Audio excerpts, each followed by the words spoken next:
मऊ लुसलुशीत असा तुपाचा शिरा कसा बनवतात याची रेसिपी मी तुम्हाला आज दाखवणार आहे। तूप गरम केलं, त्यात हा रवा एकदम फुलवून घेणार व्यवस्थित। तूप गरम करून घेतलं, त्यातही मी केळी बारीक करून घेतलेली ती ऍड करते। त्याला स्मॅशरने थोडंसं स्मॅश करून घेते। त्यानंतर यात मी ड्रायफ्रुट्स ऍड करते, ते थोडेसे परतून घेते।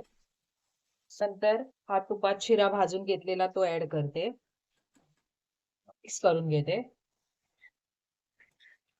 हा मी भाजून घेतल्यामुळे मी थोडंसं परतून घेणार फक्त। यात मी हे 2 कप दूध ऍड करते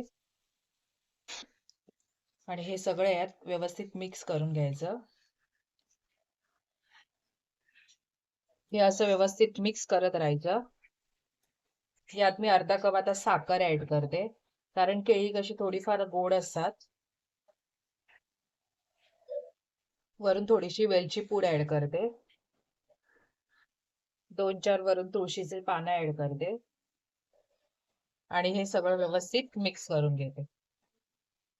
वरून थोडंसं जायफळ किसून ऍड करते। जायफळने कसा थोडा मस्त स्मेल येतो त्याला। थोडंसं ड्रायफ्रुट्स ऍड करते। मऊ लुसलुशीत असा तुपाचा शिरा इथे बनून रेडी आहे। ही रेसिपी तुम्हाला कशी वाटली कमेंट्स मध्ये लिहून कळवा। Thanks for watching.